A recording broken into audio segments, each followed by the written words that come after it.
That's exactly right. Developers pick. Yeah, exactly.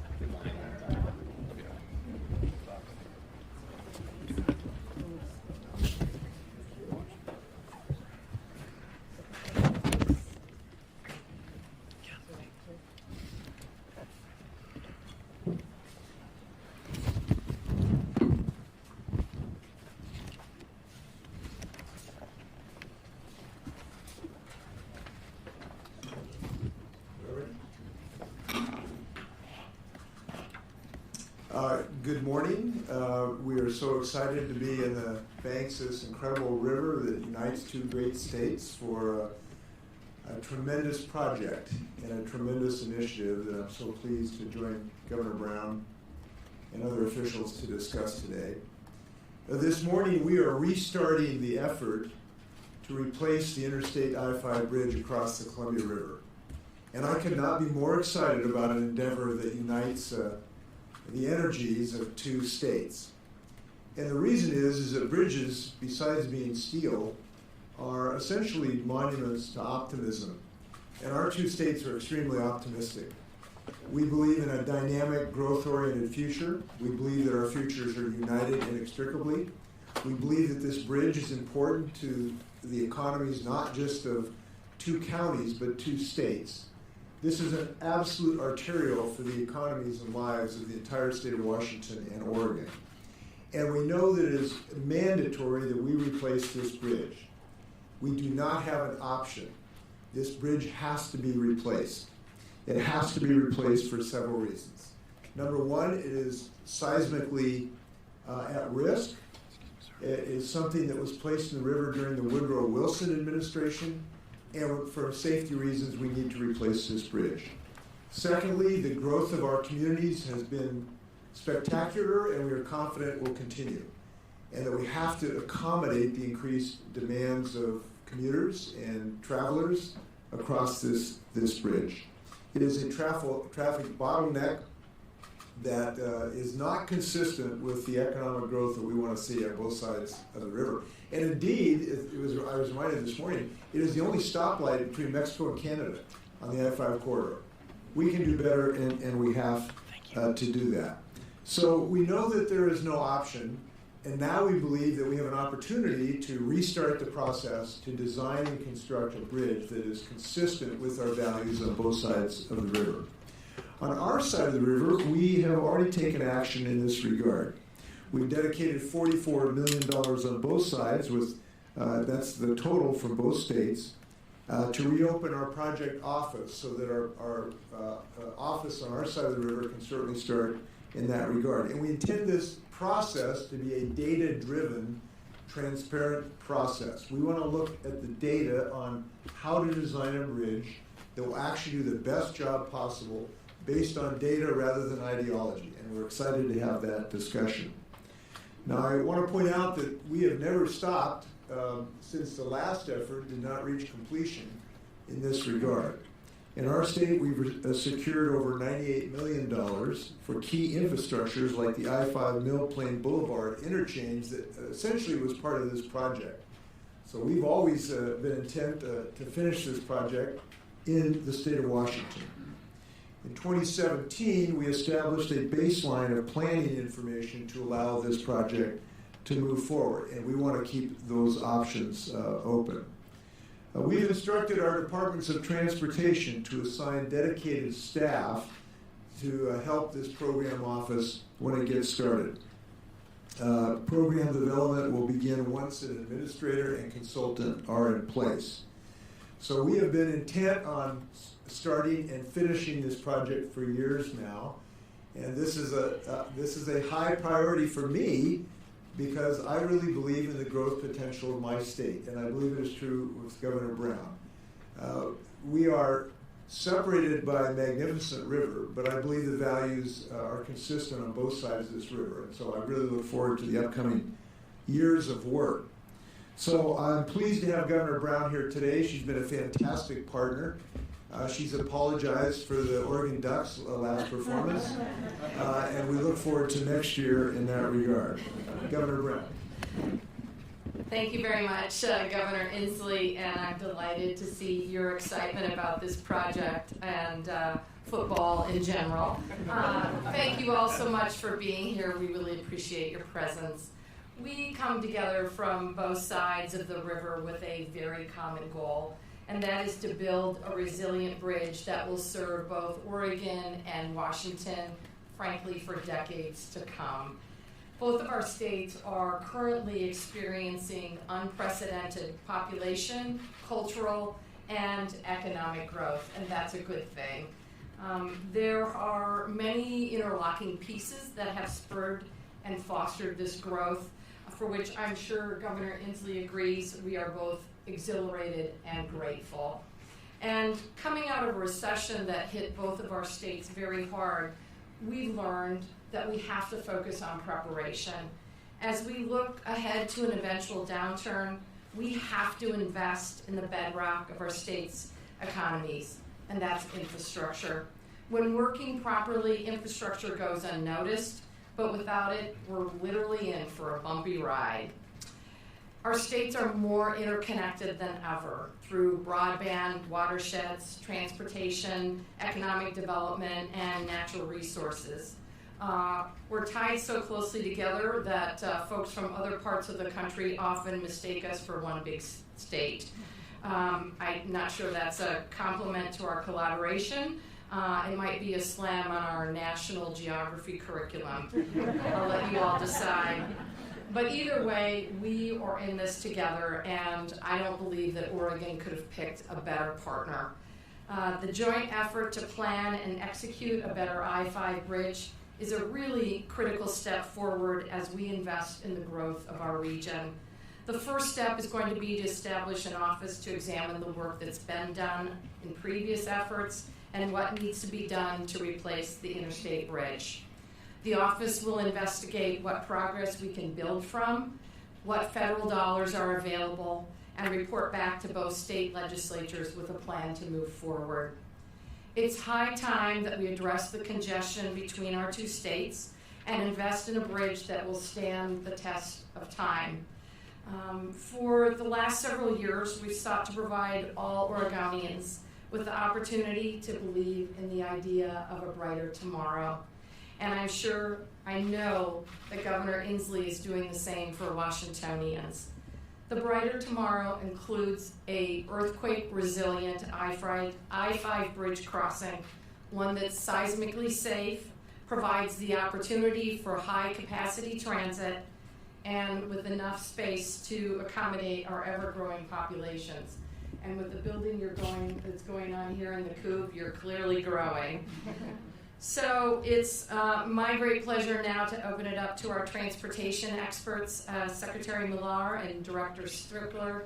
Again, thank you all so much for being here. We're really excited for what the future holds. Oh, to my right, not my left. Thank you, Governor, and it's great to be here this morning. While we're doing the collegiate thing, when I first graduated from the University of Virginia and moved out west, I was an Army brat, so I got to choose where I wanted to live. I lived in Hazeldale, and I commuted to Portland, and the traffic was bad then. That was 1982. The number 5 bus took forever to get downtown. So these things are complex and difficult problems to solve, and I think we've got the partnership to see this through. We have tough decisions ahead of us as partners. The governors through their leadership, the legislature through its leadership here on the Washington side, and my colleague's leadership, his legislature over there on the Oregon side, we're making progress. And what we're doing as a team, before we start answering the tough questions about the specifics of the bridge, the specifics of the schedule, the specifics of the financial package, which at this point we do not have answers for, we need to come to agreement on how we're going to reach those decisions together. So our team, and this is Director Strickler's team and my team together, have been working with the governors, with the legislature, with the leadership of the local governments, with the leadership of the tribal governments on a process for arriving at decisions. And we're going to get to consent for that process before we start making decisions like who's the program manager, where's the office located. People are looking for answers to those questions. We want to do this right. So with that, I'll hand it over to my colleague, Director Strickler. Thank you very much. It wouldn't be complete if I didn't also have a college story. So while I live in Portland, Northeast Portland right now, I had the benefit of being in Pullman this last weekend for Dad's weekend, I should say, to watch the Cougs finally beat somebody. And so they beat Stanford, and it was a great game to watch with my son. It was a good time.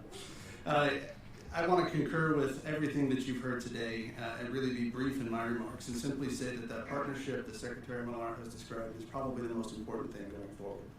As we start to move a project like this or a program that really touches the lives of so many people, there's over 138,000 vehicles a day crossing that bridge right now. And that touches people, that touches individuals, that touches the economy, it touches so much of what we do every day. What we do together as government is really important in that partnership as we move forward.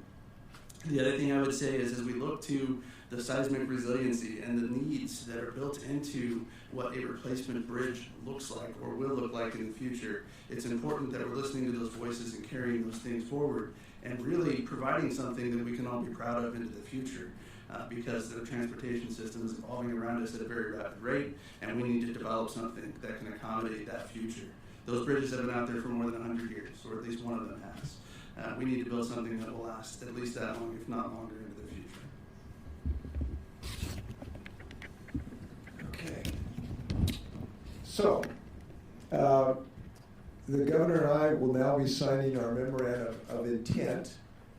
I'm excited about signing this document. I think it is a great start of a long road. We have a lot of work to do. I'll just mention two things in the memorandum of intent. It commits our states to reopening a joint Oregon and Washington State Project Office to replace Interstate 5 bridge across the Columbia River. It establishes some dates that will have an interim report to us by the end of this year and a final report by December 1, 2020. During this process, we're going to have many, many conversations, starting today when I'm meeting some local elected officials. We have Representatives Paul Harris, Wiley, and Senator Cleveland here. We have Lynn Peterson here. We appreciate her work north of the river, and we'll have many, many discussions. I'll be going to Salem this afternoon, talking to Oregon legislative leaders. The memorandum of intent has a clause I'll just allude to. I think it's an important one. It says that in reevaluating the project scope of this project, the office shall assume that any plan for a new bridge will include high-capacity transit. So those are some of the highlights of our intent. And with that, Governor Brown, would you like to say anything before we sign? All I want to say is I'm very grateful for both our legislature's collaborative effort in this work and look forward to the conversations in Salem. We're delighted, speaking of college and law school, we're delighted to welcome you back down to the community of Salem, where Governor Inslee attended law school at Willamette Law School. So, Go Bearcats. Shall we sign? Let's do We'll it. do so here.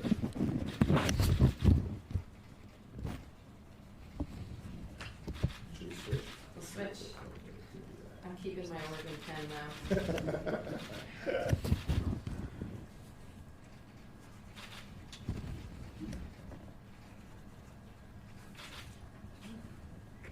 It's as good as done. How's that?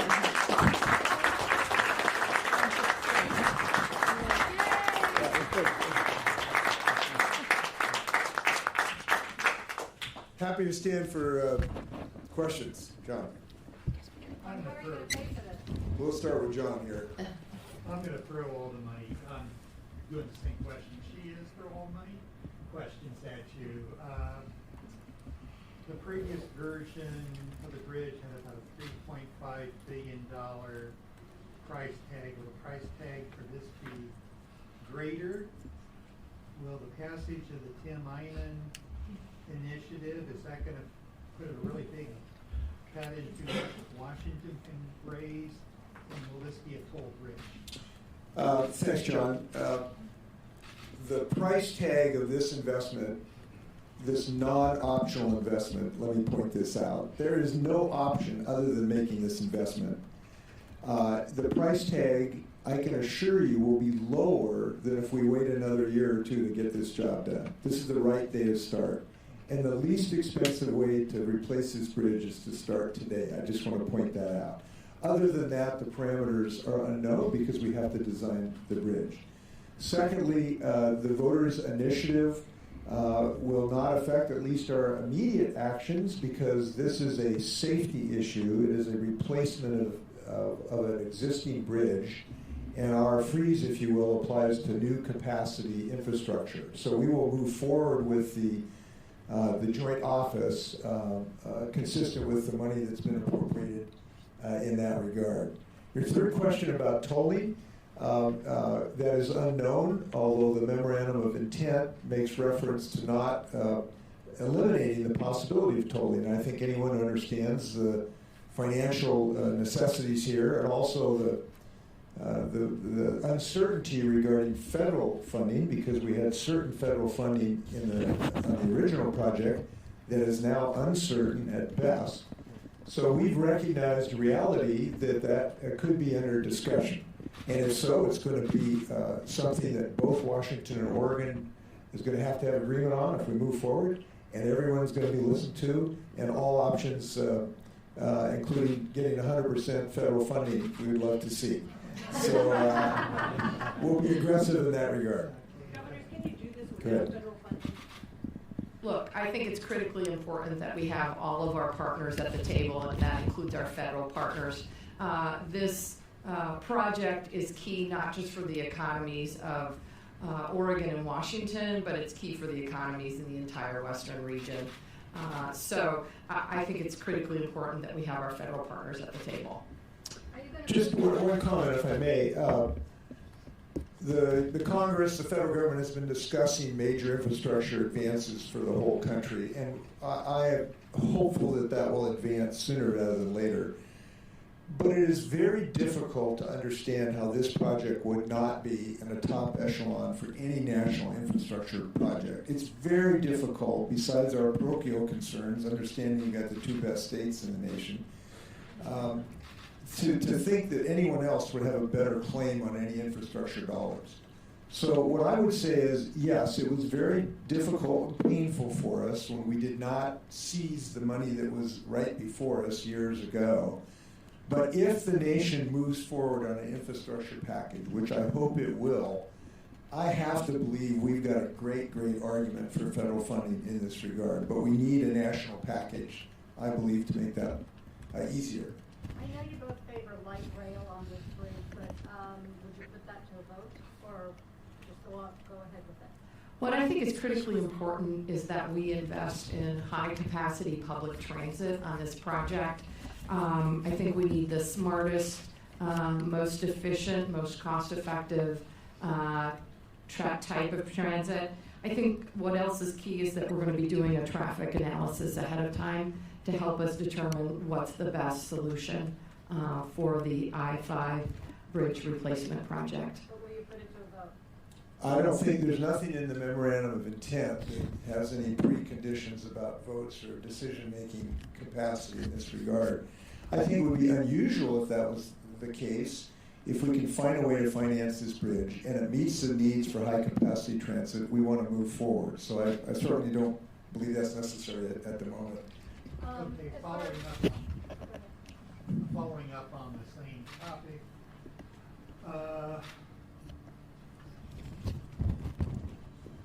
would you have to create something like Sound Transit to do light rail? And one of the criticisms of light rail in the 2013 package was if you build a bridge high enough for a ship to go over, there was a lot of criticism at the time that it would have been too steep for light rail. So you want to throw those two light rail.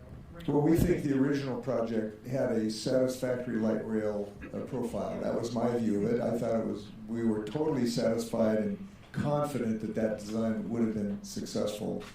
But I think the nature of this discussion, and I think this is one of the good things, that we're not setting preconditions of type of high capacity systems. And we're going to be driven by data, and there will be a very thorough analysis of the alternatives, and then we'll have a very vigorous discussion in our constituencies to see what their thoughts are. But I think going into this without preconditions is a really good place to be, given the history of this project. And I'm looking forward to those discussions, including in Salem today. Can you tell us Yeah. what the The previous effort obviously was about more than just the bridge or light rail. It was about interchanges on both sides of the river. Do you start with the same idea that we're talking about reconfiguring interchanges on both sides, or are you focused strictly on the bridge? Yeah, so I think there's a few things to consider. Clearly, the previous project board did consider a 5-mile section, a mile of which, or roughly a mile of which, was the bridge itself. I think as we look to go forward, it's imperative in what you're hearing today is that some portion of the bridge needs to move forward just as quickly as we can. So we have to look at phasing options and anything that we can in that regard so that we can implement a new bridge just as quickly as possible. Can you give us more specifics on what the Just want Roger to say. Yeah, I think the other thing to recognize is that the bridge exists in a context, and we need to develop the plan for the bridge in that context, in the context of regional and indeed national freight movement, in the context of commute patterns, in the context of other modes of transportation that are being discussed today. All of that needs to come to that table. So I can't answer that question for you until we get agreement how we're going to be making decisions like how the structure itself fits into the broader transportation, economic development, quality of life, and environmental context that it's going to have to fit into to be successful in our two communities. Can you give us more specifics on what that $44 million is going to pay for? How many employees? What their responsibilities will be? Just some kind of idea of what that money. Yeah, we don't have a fixed number of employees, just to answer that directly out of the gate. What the $44 million will start to implement is that program administration, that program office, and then build from there as we start to answer the questions that Secretary Millar and both governors have raised. And so you'll see consultant help, you'll see a project team being put together intending to answer those questions, especially around those high-capacity transit questions and those other elements that you've heard already from this morning. And assuming, again, that we have federal partners in this, and I believe that it's a very likely scenario, there is a federal process, and we need to engage. We have that federal process to a certain point. One of the things we need to do is, okay, how far back do we go in that process? And then we move forward, and the team is funded to do that work. Now, let me add something, too, because I wanted to clarify about this issue of federal financing. There is federal financing out there for projects today that has been appropriated, and it is not absolutely necessary to have an entirely new infrastructure project in the United States. The point I earlier made, though, is it would be a heck of a lot easier if we aren't in that situation. I hope that to be the case. I'll make one other comment, too, following up a couple others. In the discussion of what type of technology to use for this high-capacity corridor, the one thing I think we do understand very deeply on both sides of the river is that any high-capacity corridor has to be dedicated high-capacity corridor. And I think that's a reality that sometimes some folks have not really understood. So we will follow data-driven decisions with that geophysical requirement in mind. Can I As ask? far as 976 goes, have any projects been postponed, and can you use the rainy day fund? I won't speak to the rainy day fund because those aren't our decisions. In terms of postponing work, the governor directed me and my team to develop a list of projects that add capacity to our system and put those projects on hold until the governor can propose a budget and the legislature can consider a budget. The goal being to keep those resources available in the event that anybody wants to make decisions to spend them differently. The reason we're looking at holding on projects that add capacity, when you get into a financial situation like this, the voters have spoken. What I believe, and the governor has told me he shares this belief, we have had conversations about this, First thing you need to do is preserve what you have and keep it safe. You need to operate it as efficiently as possible, and then you look to adding to it. There's a lot of money in our budget that is adding to the system. We can put a pause on that while the governor and the legislature go through their process. That doesn't mean that those projects are dead. It just means they're paused while the conversation goes on. Critics have said this is punishment to voters who voted in 1926. No critics who know what they're talking about say that, because they wouldn't know what they're talking about. This is a reality-based, financially necessary step to give the legislators a reserve, if you will, to figure out how to deal with the impacts of this. We got buses to run, we have ferries to run, we have safety projects, and we can't go dedicating money and spending money on new capacity if you have to be shutting down ferry runs. You have bridges that have safety issues that aren't getting fixed. Those are the highest priorities. So this is a fiscally necessary decision, and it was a right decision.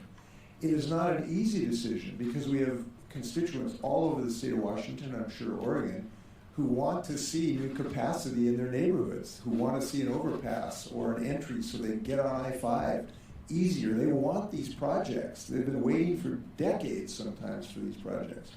We're now going to have to tell them that those are on hold, at least pending some other resolution. So this was not an easy decision. But it was fiscally prudent and necessary so that we can deal with safety and other issues. Let me answer your other question about the rainy day fund. The rainy day fund simply cannot solve this problem for a variety of reasons. Number one, they're one-time dollars. Once they're spent, they're gone. These are ongoing projects for decades, and so the rainy day fund, even though it's not insignificant, simply cannot carry the capacity for decades of the projects we need. That's number one. Number two, we have other needs in the state of Washington. We have prisons and hospitals and the like. And number three, it's going to rain. We don't know when it's going to rain. We hope it's going to rain, right? But, at some point, we have to be prepared for a slowdown in the economy. Obviously, that won't happen until these two governors are out of office, but we simply got to be prepared. We have time for a couple more questions. Let's somebody who hasn't been called on yet. Governor Inslee, you mentioned earlier that you feel like bridges are monuments of optimism. About a month ago, we did a story on the bridge, and someone actually commented saying, "I'm an eternal optimist, except when it comes to this, and the previous committee assigned to the task of replacing the I-5 bridge. I'm afraid they will waste tremendous amounts of money and still not come up with a resolution or a plan. How are you guaranteeing that the $44 million you've both already invested is going to pay off?" Well, I think this is a new time and a new day in a variety of ways, and I actually am optimistic about getting this project done. I'll just tell you personally, I'm optimistic for several reasons. Number one, there's no other option. This has to be done. I mean, it really does. Number two, there are different people involved in this decision-making in this process. There's been change in the makeup of the Washington State Legislature that I believe it much more likely for us to find a resolution of this, a consensus of this, and that's been a very significant change. Third, I think as the bridge ages, there's just more recognition of the seismic risks associated with this. We have learned more about the Cascadia subduction zone, which is very concerning to me, and I think much more concerning to people than it was 5 or 6 years ago, because we know what we're facing at some point in the future that does not allow us to say this bridge is, really as safe as it should be given that seismic risk. So I really am optimistic about this, and I hope people will share that this is a worthwhile investment. It is a necessary one. I'm going to also add on to that from Oregon's perspective. I really saw the ball, with all due respect, in Governor Inslee's report. They have certainly come to the table with significant resources, significant skin in the game. I have a serious commitment from my partner in Washington. As he mentioned, they have new legislative leadership. And I think it's really key, as he mentioned, regarding the seismic resilience issue, and that Oregonians and Washingtonians have a better understanding of how critical it is that we make this investment for a seismic resilient bridge. So, thanks. The inclusion of light rail was one element of the previous project that people in Clark County had some problems with. The other was the fact that the bridge, by a lot of analysis, would not have there's already been some discussion in the two bi-state bridge committee meetings about what should the priorities for this project be. So let me ask you both to say what you feel like the most important element of this. Is it decreasing commute times? Is it adding a mass transit option, or is it safety? Or is it a combination? There's no question for me that our absolute number one priority has to be seismic resilience for this particular project. Secondly, for me, it would include high-capacity public transit. Hopefully that would move us toward reducing congestion. My answers would be largely the same, and I think the reality of this, that just sometimes we sort of forget the purpose of this. This bridge could fall down any day with a small seismic event. We do not have a choice. We have to replace this bridge, and that's why I've been quite open-minded about the method of doing so in this regard. So the first order of bids is to have a bridge that's not going to fall down tomorrow. And so that's going to be the highest priority. I agree that we need to increase the capacity of this bridge, and that's why I believe high-capacity systems are very, very important. As I've said in the past, I thought light rail was the best option personally, but we're going into this with an open mind looking at the data. All right, thanks. Go ahead. Last question. Climate change question. It's unique and special that we have you both here together. So a two-part question. One, a number of big utilities have announced early retirements for the coal plants around the West. So number one, is the era of coal done, and will there be enough electricity when it's gone? And then number two, Governor Brown, we have the short session coming up.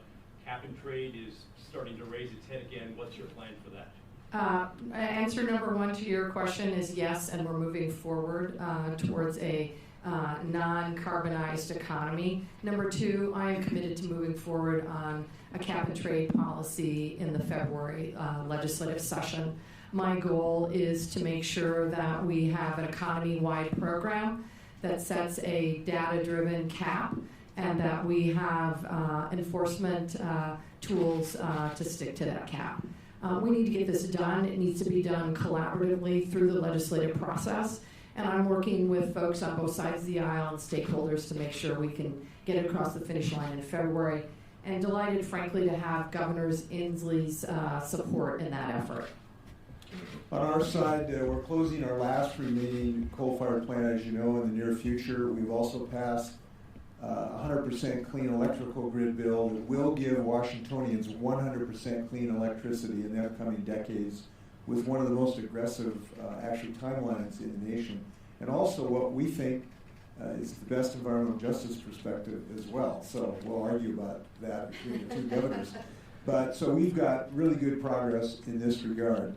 But we also have, by a rule from our Department of Ecology, actually what you might think of as an economy-wide cap today on CO2 emissions.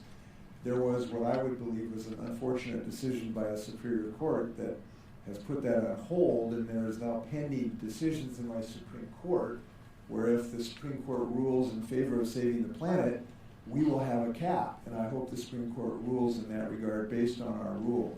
But we do need further help in our transportation sector to reduce carbon emissions in our transportation sector. That is the real hole in our plan at the moment. And I will be pursuing a clean fuel standard, which has been successful in California and in Oregon and in British Columbia. So we'd like to join for Pacific Coast to have a clean fuel standard. This has been very effective in these other jurisdictions, and I will be urging my legislators to actually do that. That will be the missing piece in the puzzle in Washington. All right, thank you. We're going to transition to photos now. All right. Legislators and other partners, you want to come up for photos? Take a photo of the sign-in.